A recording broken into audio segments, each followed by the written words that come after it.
Hello, everyone. Welcome to the Gives in the Bank Recruiting Podcast brought to you by BuckeyeScoop.com. This is the September 1st, 2021 episode. I am Marc Givler, joined as always by Bill Greene.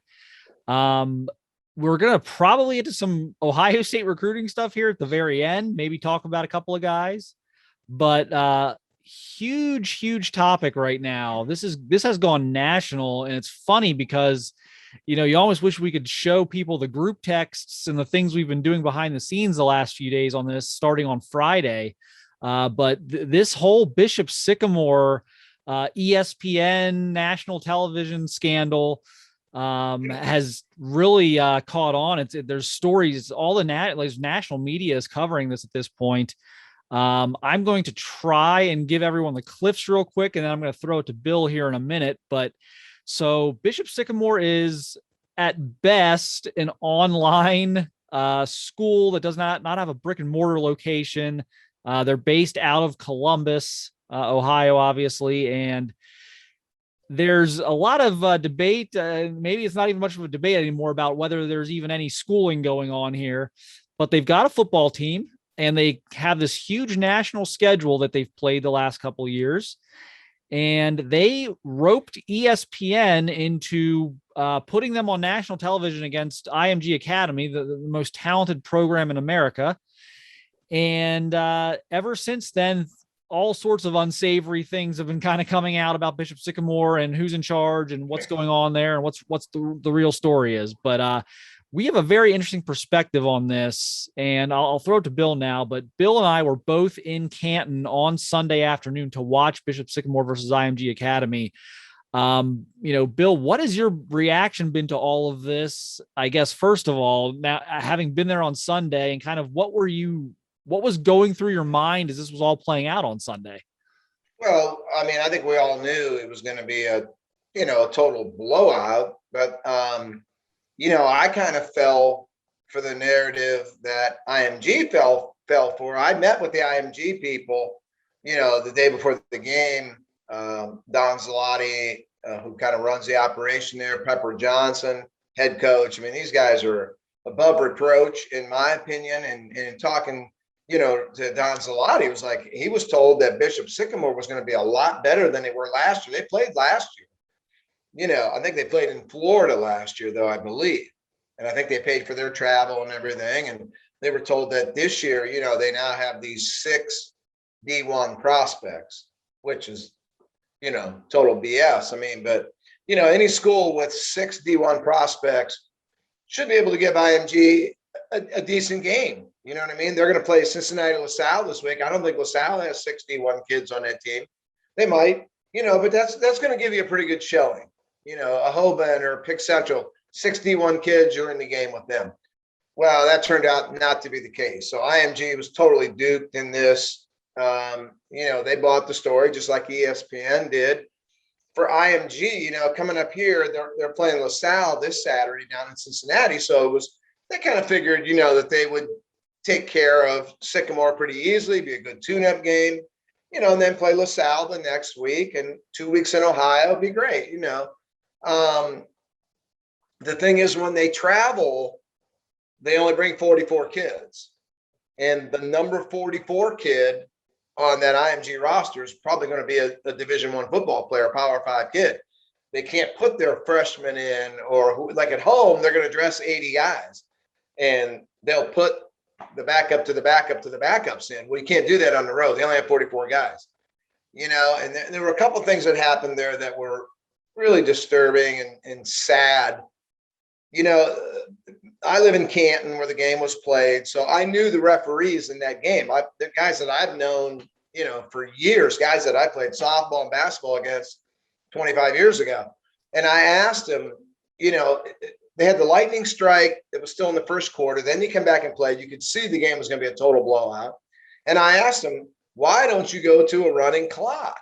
This is not right. Kids are getting hurt from Sycamore. And they said, IMG wants a running clock. As officials, we want a running clock. But the Sycamore staff said no. They're going to be tough guys. We're playing to the whistle. We're playing till zeros come up on the clock. That's what we've taught our kids. Well, they ended up going to a running clock in the second half then. But, a lot of that could have been alleviated if they would have went to the running clock in the second quarter. IMG wanted to, the officials wanted to. Sycamore said no. So that ended up, putting more time on the clock, more plays involved, more kids got hurt.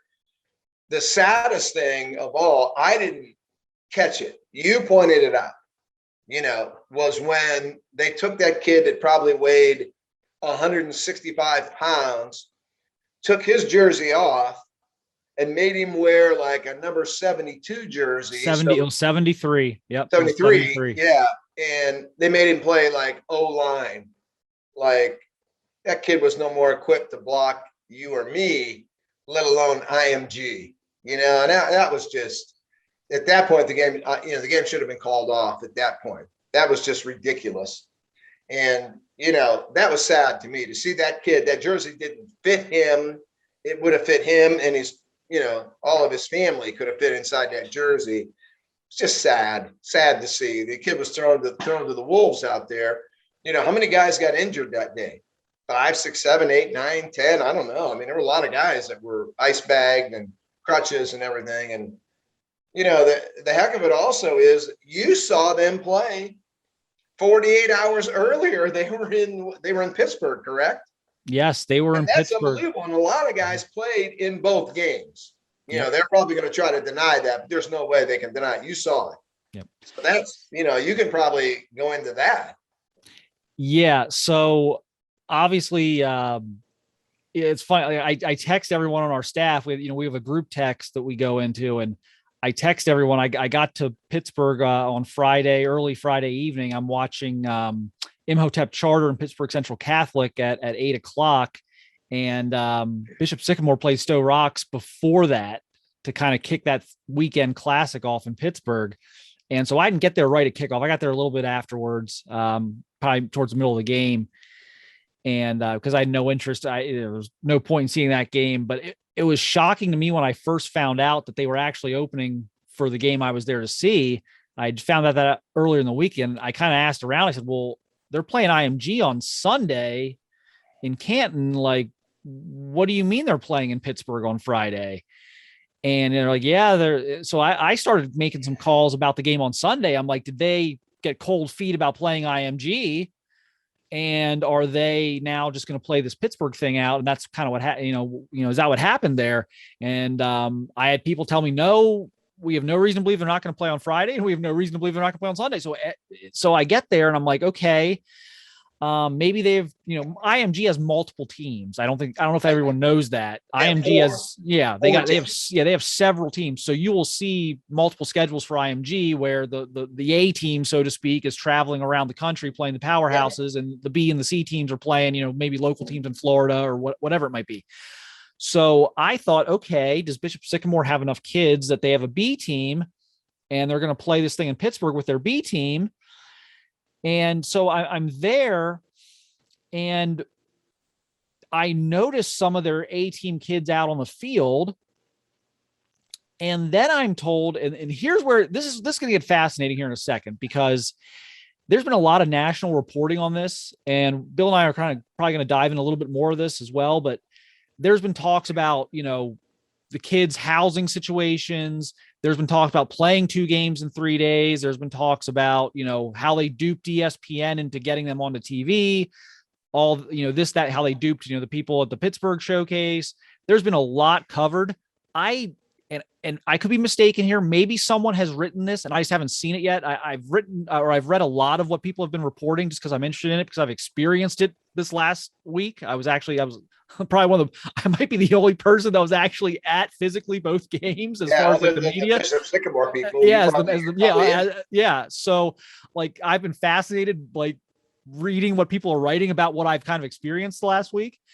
But I don't think anyone's actually mentioned this on, and apologies to anyone if they have, I apologize in advance. But on Friday, they were losing. They were down at halftime, but it was close. I think it was like 12-7 or something like that. It was a close game at halftime. And I'm telling you, they had some of their A-team guys in street clothes in the first half. And I'm telling you, they dressed kids at halftime in that game on Friday. It was a close enough game. There were kids who were not dressed for the first half, who were out there playing in the second half. And I'm assuming then played on Sunday as well. Sure. And Sure. so I'm assuming the plan was they weren't going to play Friday. They were going to play Sunday.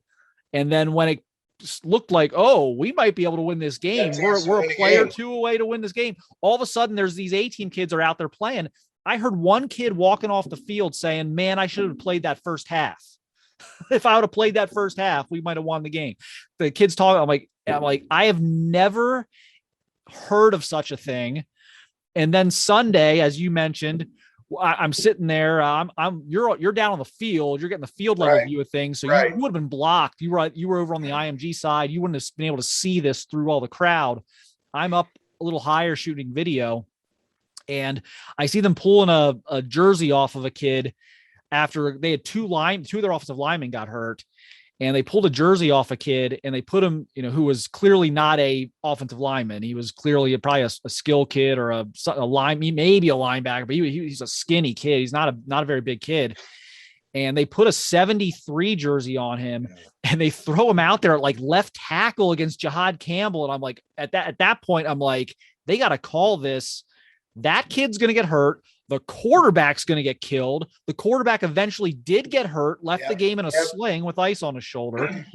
And it is one of the most negligent things I think I've ever seen in my life that last weekend, just watching what they did Friday and then watching what they did on Sunday. I mean, Bill, you and I probably have more than 40 years of combined experience doing this for a living. Like, this is what we do. We cover high school football. We know the coaches and the recruits and things like that. And we've seen some crazy stuff over the years. Some of it separately. There's been things we've seen together at the same game.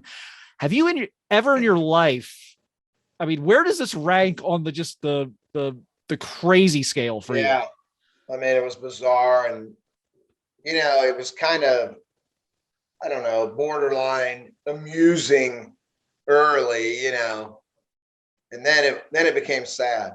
It really was sad. You had to feel for those kids. Those kids just want to play football, man. They're no different than my son when he played high school football. He just wanted to play. They love the game. They love playing. And I mean, they got a lot of guys hurt in that game. Nobody needed an ambulance. Nobody needed hospitalized. Thank God. Thank God it didn't happen. But a lot of guys really got to the point where they could not play anymore. I was worried they were going to run out of players. They wouldn't get below 11, It was sad. As I look back on it, I guess that's my take on the whole thing. I've seen some things that were really bizarre over the years. We've seen some really goofy things, but I felt for those kids, and I felt for those parents who obviously were probably sold a bill of goods about how, they're going to get college scholarships by being at Bishop Sycamore. And, that it was sad. I guess that's my final take on the whole thing after having a couple of days to digest it. I really felt for those players. They had a lot of fans there, a lot of had to be parents, and it was just, I don't know. It's one of the worst things I'd ever seen. It was terrible.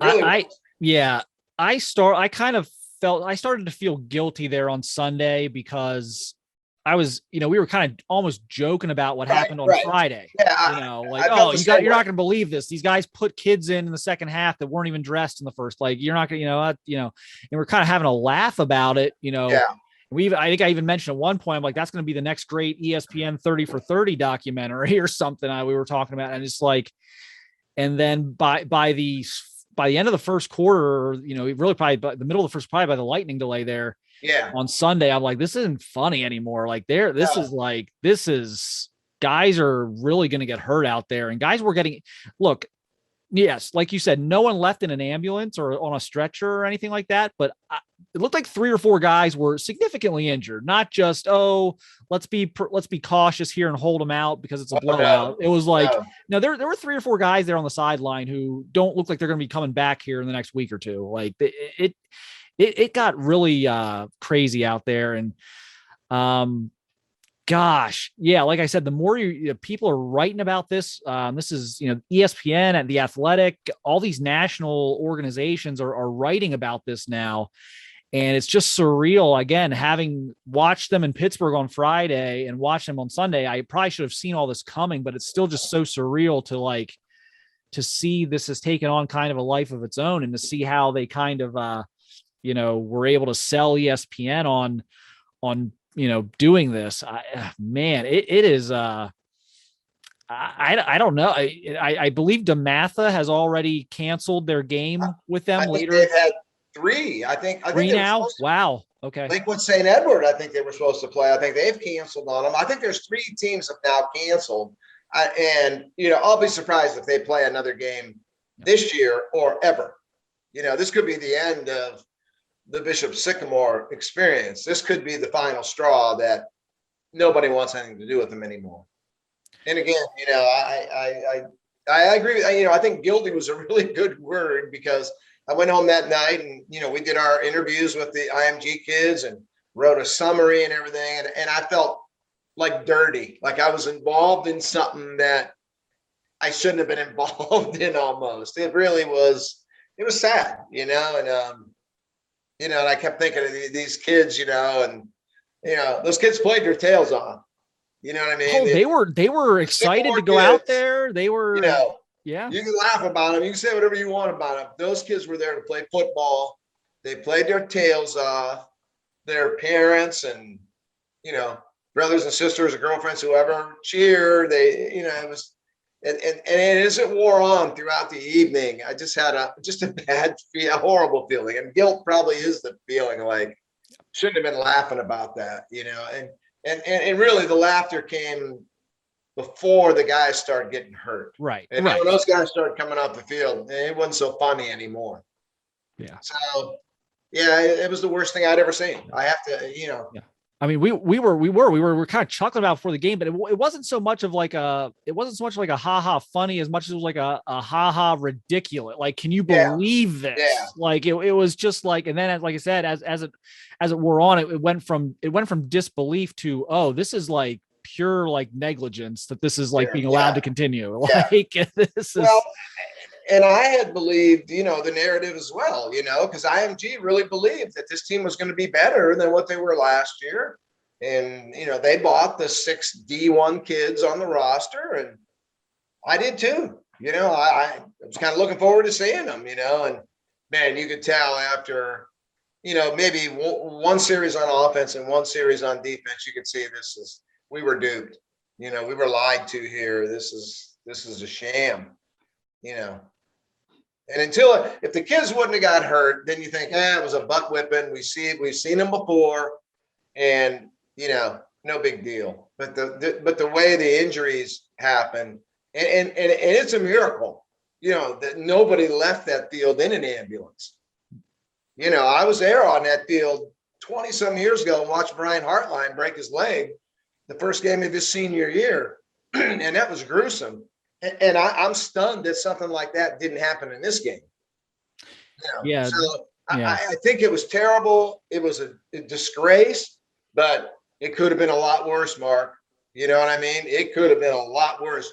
You see a kid end up paralyzed or something and leave in an ambulance, and, you'll think a lot differently than we think of it now. So it could have been really 10 times worse than what it was. I would love to have been a fly on the wall with like the ESPN execs who are kind of in charge of this department, this part of the company, because, to your point about, someone leaving on a stretcher or something like that, that poor like you said, 165-pound kid or whatever they put in there at left tackle and asked to block those freaking giants from IMG, with the kids going to Alabama and Clemson and stuff. If that kid had gotten seriously injured, ESPN has to have felt like they're going to take a beating over this. Obviously they already have. They're going to take a beating over this from a PR standpoint. But if someone had gotten seriously injured, they may have dodged a real bullet here, that nothing crazy happened beyond just what we know about Bishop Sycamore and beyond some kids getting banged up and but if something, if something worse had happened, my goodness, I mean, banged up is one thing, but I mean, someone could have been really hurt, for life. I mean, it happens. It's a violent game. and there was some hard hits in that game. I mean, you can't tell the IMG kids not to play. Right. Football players play football. That's what they do. It wasn't, and I hold no blame at all toward the IMG program. I think those guys, they were duped, just like ESPN was duped. And, I think I hold ESPN to a higher standard that they really needed to do more homework on that. IMG played them last year, beat them up pretty good, but not like this. Because IMG, when you're at home, you can control the game, when you're dressing 90 guys and you can put your backups to your backups in. But when you only have 44 kids there, man, there's nobody else to put in, so it could have been 100 times worse than what it was. And, from my position, I think Bishop Sycamore has played their last football game ever. I think this whole thing is going to dissolve. Who would schedule them at this point? I can't even, by the time we actually run this, if they still have a game left on their schedule, I would be surprised. I don't know how, we're recording this the night before we're going to run it. So but I mean, I don't know how this continues. I don't know how you're going to face a lawsuit from parents or something soon. Right. If you knowingly schedule them at this point. Who would be the governing body? They don't fall under the OHSAA. Right. So who do they report to? No one. I mean, well, that was my concern on Sunday is, we were talking about the running clock, and, you and I were getting kind of like real-time updates on some things, but then we were also our staff, our guys, back at home, Kirk and Tony and those guys were watching on TV. And so they were able to fill us in on kind of what the broadcast was saying. Right. And, they kept saying, no running clock. And then, we were getting the reports. They were hearing it on the broadcast, and we were getting the reports from the field that they turned down the running clock. And I started to wonder, well, can they turn the running clock down in the second half? Because everyone's like, well, the OHSAA rule is this. And I'm like, well, it doesn't matter what the OHSAA, they're not in the OHSAA. This isn't an OHSAA sanctioned thing. So I was, for a minute there, I was like scared to death that they weren't going to have the running clock in the second half, and that they were actually have to play this thing all the way out with whatever players they had left. And as you mentioned, IMG couldn't take out their great players because only their best players traveled. So I was very thankful when it appeared, it became obvious pretty much at the beginning of the third quarter that they were going to do the running clock in the second half. Cause there was a few minutes there where I was like, I don't know. They are not beholden to the OHSAA here. No. So at least that happened. I don't know who the governing body would be over Bishop Sycamore.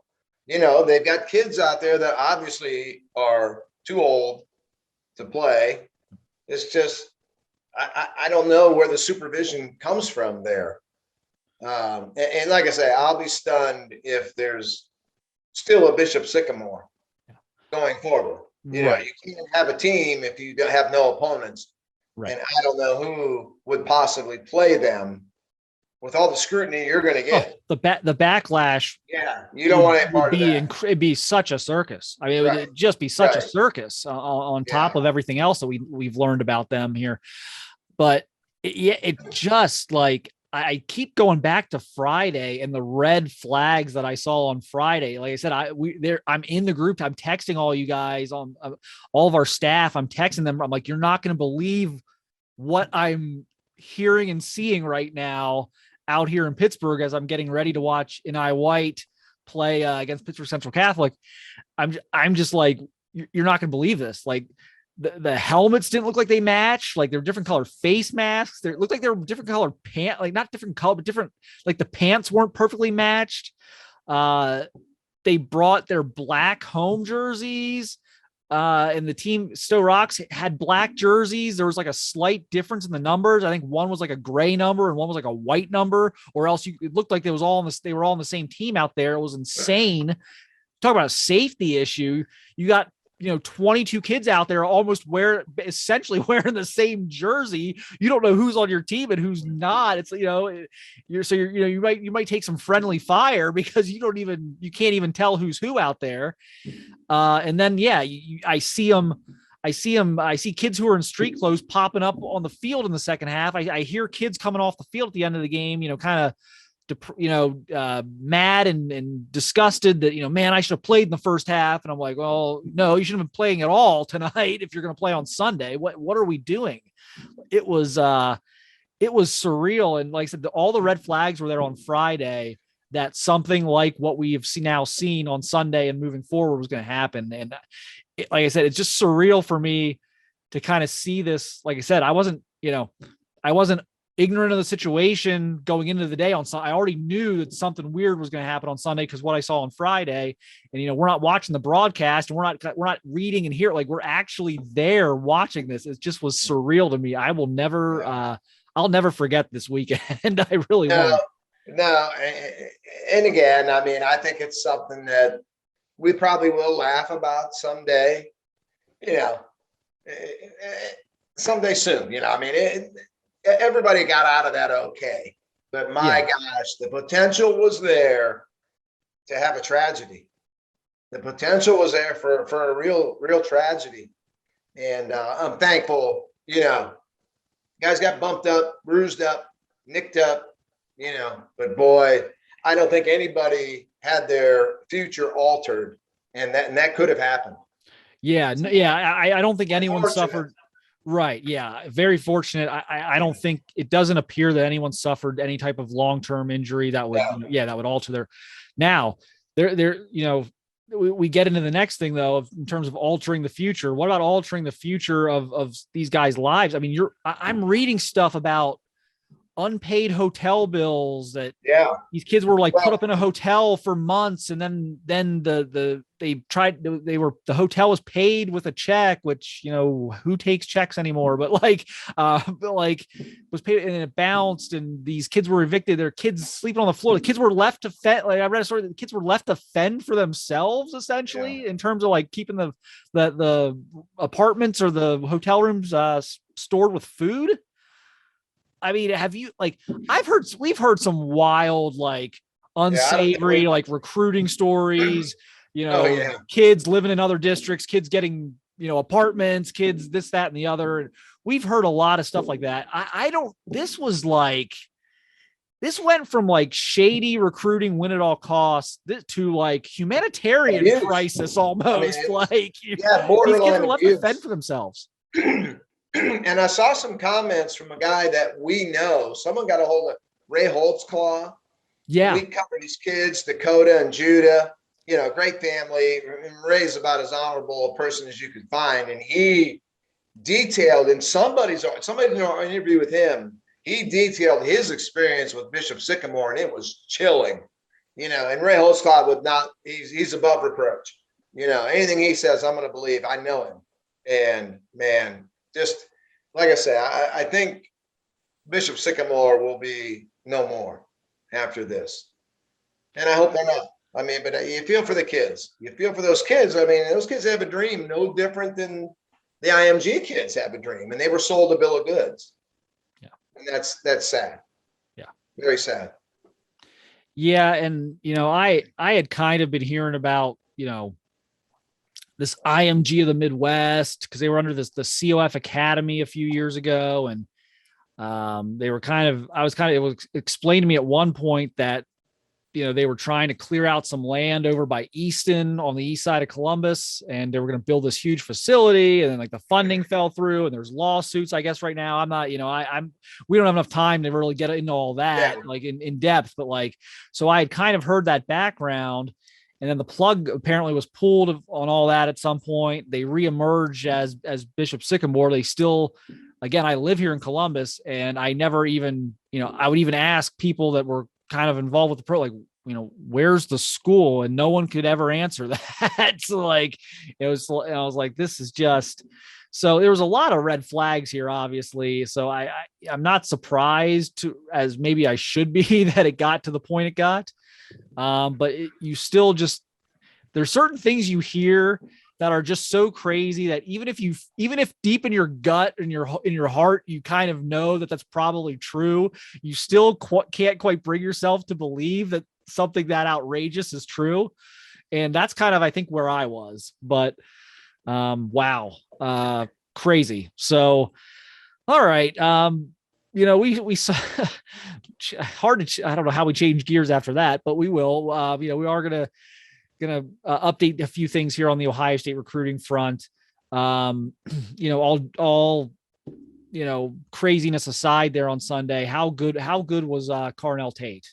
Yeah. What a special kid. And he even got nicked up, nothing serious, and left the game. I mean, but, they had no chance to cover him. I mean, he's really special. I would, we've seen him a lot. We saw him at Ohio State this summer and saw him again the other day. And, man, he reminds me so much of Jackson Smith-Njigba. I mean, just the body control, the athleticism, so flexible. I mean, he's got everything he needs to be a star at the college level. So, I feel pretty good about Ohio State's chances of getting him. And, man, I think he fits. When you look at that receiver room, for me to say you fit in that room right now, you better be pretty good, and he fits.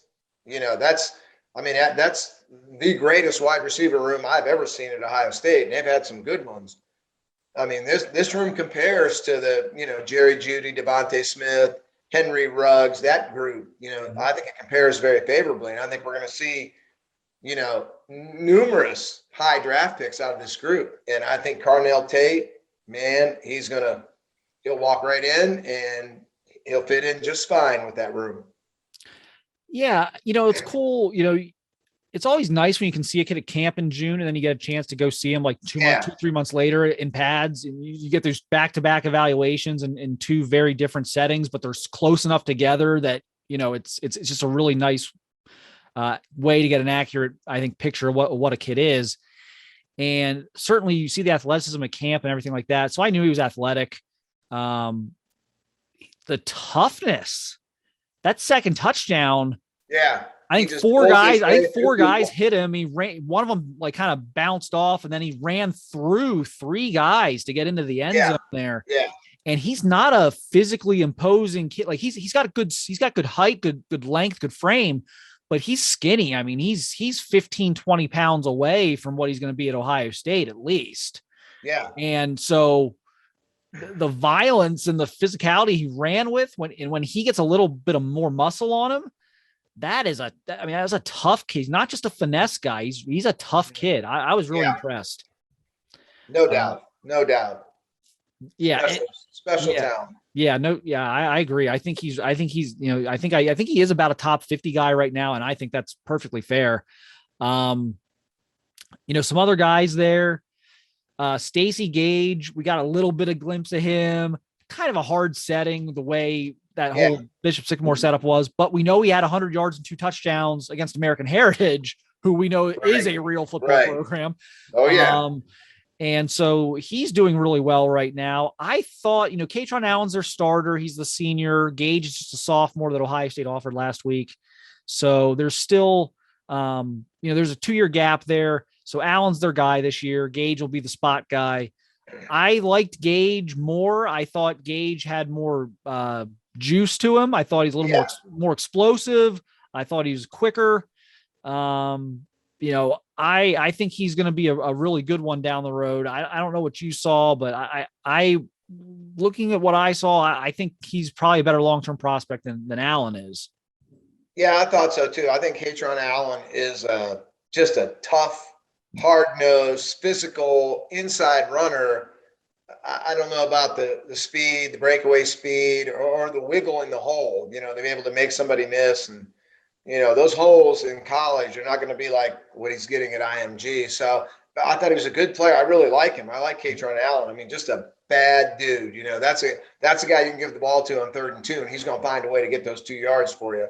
Good, be a great goal line runner, but yeah, I just didn't see, you know, superstar potential out of him. But Gage, I mean, man, you know, quick feet and just a baby still, you know, and they had that cornerback that we like too, that Desmond Ricks, you know, legit 6'2", and arms that would go with a 6'4" guy, and can flip his hips, can run, doesn't really know what he's doing yet, but the coaching he's going to get there is out of this world. So Desmond Ricks to me will be a 5-star corner someday, and you know, he'll be at Alabama or Ohio State or Georgia or somewhere. You know, he really reminded me of Patrick Surtain. I saw Surtain as a freshman, and that's what Ricks kind of reminded me of. This that raw athlete that when he gets coached up, which he will be coached up in that program, then the sky's the limit there. So the young guys were good. I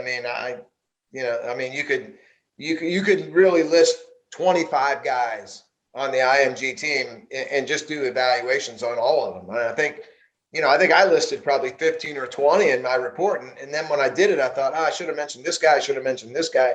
You just go on forever, you know? So yeah, a lot of talent there. Malik Bryan, another one, my gosh, the junior. I mean, you know, just a special talent there. I don't know where he fits at the next level because of he's kind of an odd size kid.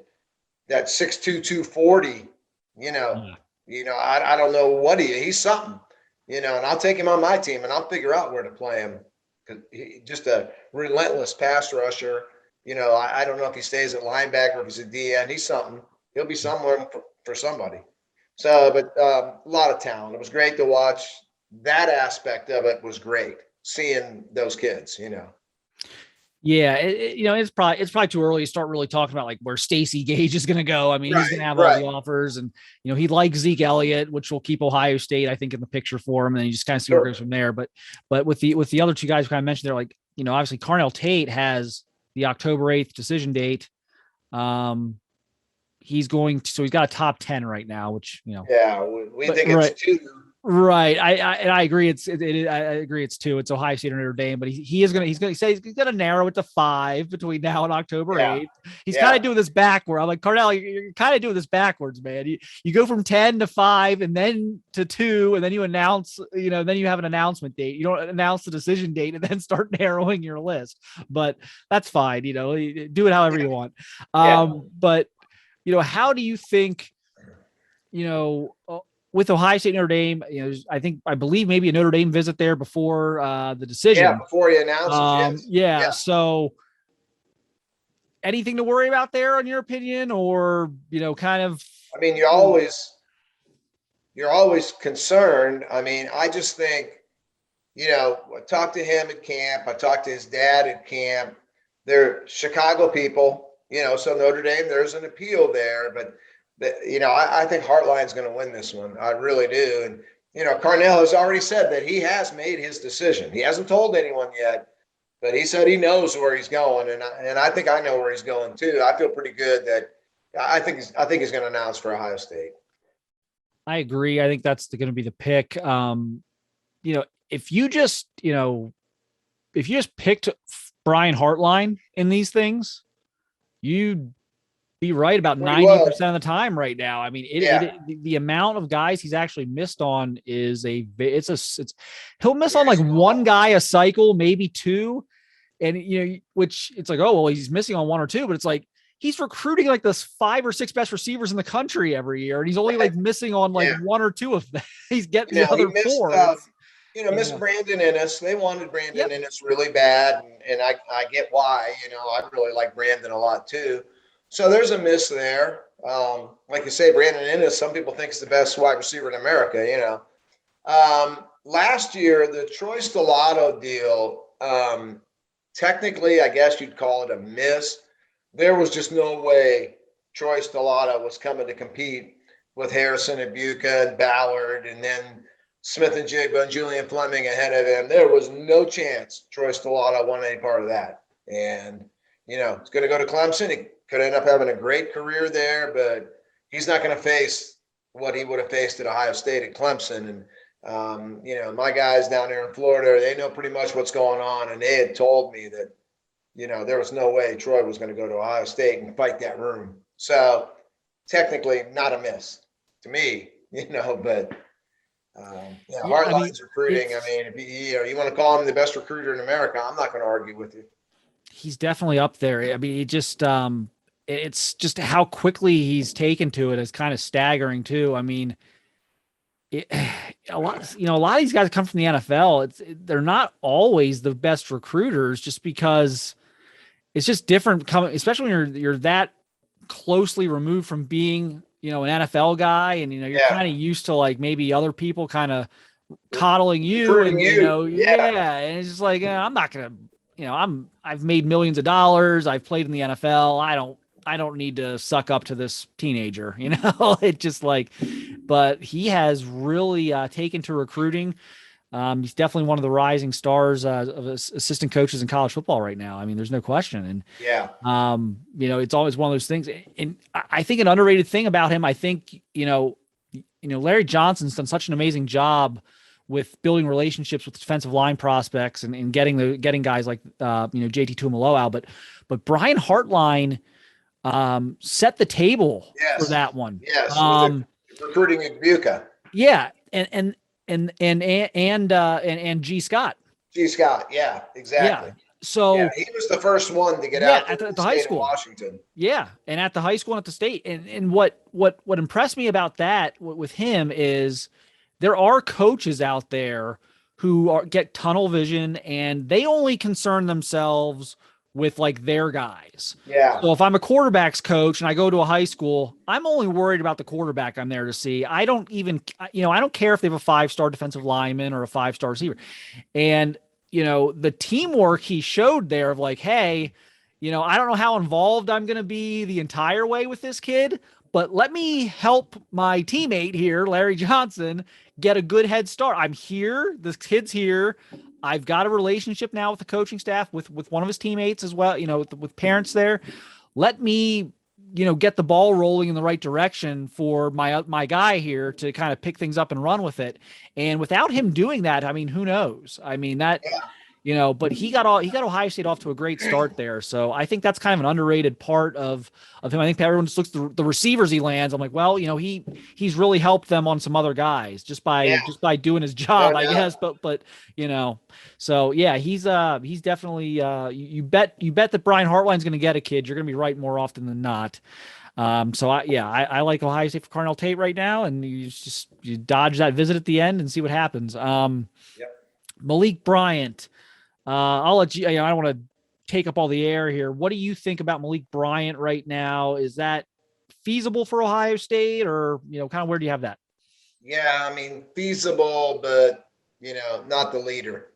I think he's really, really high on both Georgia and Alabama, and going to be a tough pull for Ohio State. I know the relationship with Al Washington is good, and it's early. It's early, with Tate announcing soon. Malik Bryant's not going to announce soon at all. So you got time. You got time to work that one. But I think Alabama and Georgia have a little bit of edge right now on Ohio State. And, the IMG program really, I don't know that they favor anyone. They send kids everywhere. But, there is a really good relationship with Alabama.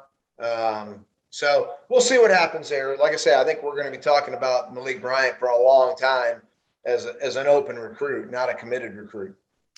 Yeah, and that one I think is going to follow the recent trend we've kind of seen with some of these defensive players, these front seven guys of, scheme was very much at the heart of JT Tuimoloau and how we kind of saw that playing out with the scheme favoring Ohio State. We're seeing Inai White right now. We're seeing scheme right at the center of that. And we're not quite sure, at least I'm not, just how, if that's helping or hurting Ohio State right now. I think at one point it was hurting them. I think now it's not hurting them nearly as much, if at all. I think that's been turned back around a little bit. But I think we're going to end up going down that same path with Malik Bryant. And if you look at, I don't know how much, Ohio State fans may not like me saying this, but he reminds me from a body type perspective. I don't know that he may be in this guy's league. I mean, Malik's pretty good. He reminds me a lot of Nolan Smith in terms of his body type. And Nolan was, by some accounts, the number one player in America a few years ago. He's at Georgia now. He's projected. I've seen a lot of mocks have him in the first round of the NFL draft next year. Both guys who could play with a hand in the dirt, could rush the passer, but are more of your 6'2", 6'3", 240, 245. They're not really your 6'5", 275 guys. And Nolan made obviously Nolan's a Georgia kid, but that was also a scheme decision there with Georgia. Malik Bryant, I think if scheme comes into it, that may not be as favorable for Ohio State. I mean, would you agree with that? Yeah, he kind of fits that jack linebacker position at Bama, that 6'2", 245-pound kid. We'll see. We'll see what happens. Like I say, you fight it out. But we'll see. We'll see how they recruit the kid. We'll see what Bryant, how he views this. I know the relationship is good, and that's where it's got to start. You've got to have that relationship built right off the bat, and they've done that. Al Washington's done a really good job there. So we'll see. But I mean, when the kid says, I really like Alabama, and I'm like, yeah, I get that. Totally get it. He fits. Where with JT Tuimoloau, I just never could buy him as that 3-4 Alabama tackle end, whatever. I never saw that. And I always try to put myself in the kid's position. And it's like, do I want to be a, hold up blockers kind of guy, or do I want to be Joey Bosa or Chase Young? That's why I always thought Ohio State was going to get JT was based on scheme. So we'll see with Malik, but I do think Malik really fits that Bama 3-4 really well. Yeah, so I just see this kind of playing out in a similar fashion of those kind of other guys we mentioned where, relationships are going to be super important, but someone's going to have to really, whether that's Ohio State or Georgia or Alabama, whoever it is, there's going to be some scheme selling going on. Like, whoever can best sell their scheme fit to Malik, I think is going to have a really, really good chance. And I think that's going to be, I think that, we're probably 6 to 12 months away from really getting into that one. Yeah. But I think when it comes down to crunch time that you're going to start hearing about that. You're going to start hearing about scheme fit, I think there, but we'll see how it goes. So interesting weekend. We'll have another one coming up, college football. I know we had some games last weekend, but it really kicks off this weekend. So absolutely. I know we're a recruiting podcast, but very quickly, quick thought. And I know you'll have more on the site. Obviously, check out BuckeyeScoop.com, Ask the Insiders board for all Bills analysis and coverage here this week. But quick thoughts on Ohio State, Minnesota. It's a 2-touchdown spread. I don't say trap game in week 1, but is that a sneaky tough game here on Thursday night, or do you think Ohio State rolls? How do you see maybe this playing out? I think there are a lot of factors that are on the Minnesota side, and I think week 1 is huge because PJ Fleck has been coaching for this game for the past 6 months. Where if you play Ohio State in week 9, you get about 7 days to prepare for them, if that. So I think that is in Fleck's favor. The fact that they're at home, no fans last year, those fans are chomping at the bit. They're going to be sky high. And PJ is good in this situation. You know what I mean? He'll turn this into a crusade, and he'll have them jacked up. And the thing is, though, they have got to be able to run the ball on Ohio State, and that's the key to the game. That is the whole key to this game. They've got a really good offensive line, one of the best offensive lines in the Big Ten. Ibrahim is a great power runner, but I think they're kind of one-dimensional. I mean, Tanner Morgan's okay. The receivers are not okay. And, if you're playing Ohio State in a phone booth, man, I don't know. I don't really like their chances, but I like a lot of the outside factors that we talk about. Home crowd, first game, PJ will have them whipped up, but man, I don't think you can beat Ohio State by being one-dimensional when your one dimension is the run. If you're one-dimensional, you have a great throwing attack, you got a chance, to try to maybe outscore them. But this type of game, and then if you fall behind, if you're down 17-3, at the end of the first quarter, can you still bank on your power running game at that point if you're getting totally stoned? So I could see if Minnesota gets off to the lead and if they're running the ball, they could be there all day. They can hang it. But, man, if they get down, and I think their defense is just not good. They weren't very good defensively last year at all. And they lost some DBs. I mean, and if Garrett Wilson and Smith and Jigba and, Olave are going over the top on them, it's Katie bar the door then. So I think, like right now, I kind of see both ways, but I think after about 2 series for each team, I think you're going to know exactly where this is going. If Ibrahim's got 10 carries for 70 yards in the first 2 or 3 series, then, that looks good for Minnesota to play the way they want to play. If that guy's got 9 carries for 7 yards and Tanner Morgan's getting sacked and he can't find receivers open, that scoreboard could light up for Ohio State. So I'm going to put some thought into it tomorrow. I always have a pregame prediction sort of breakdown. And right now I'm kind of struggling a little bit. I'm going to look deeper into this. So we'll see. Like I said, I think the factors are there for Minnesota. You'd rather play them this week at home than playing them week 8 in Columbus. So we'll see. We'll see what happens there. Yeah, I'm not sure they have enough of a threat on the perimeter. No. And that's my concern too. You're one-dimensional, and you have to out-physical Ohio State. You have to drive them off the ball, and you've got to run for 5-6 yards a pop. And when's the last time anybody's done that to Ohio State? Bama beat the living tar out of Ohio State. They did not run the ball well that game. Right. Yeah. Ohio State kept Najee Harris under. Yeah. So if that's your dimension, you're hanging your hat on, is you've got to beat them in 1980 style football, power football. Good luck. Good luck. And I think, some of the linebackers we're expecting to see there, like Taraja Mitchell and Cody Simon, guys we haven't maybe seen a ton of so far. I think that's going to be their type of game. I think that's going to be, especially Taraja Mitchell. I think that's going to be his type of game. I think it will be Cody Simon's type of game as well. Whereas if you're getting these guys in some weird matchups in space, whether it's, a slot or a tight end or, someone who can kind of threaten them in space, I think you're playing, but with the way Minnesota plays, I think it almost maybe plays into Ohio State's strengths defensively. That as far as what we know so far, you're not going to, are they going to be able to test the confidence of the secondary that was, very heavily criticized last year? I mean, there's a lot of things there that I don't love for Minnesota on that particular matchup.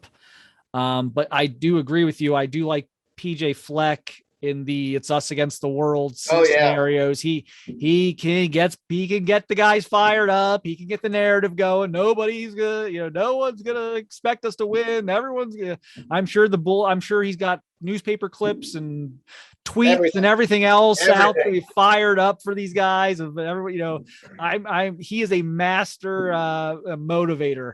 No doubt. So we'll see. But yeah, it'll be interesting. I'm excited for the season to be back. We'll do a Vegas nose here soon and get some stuff on that.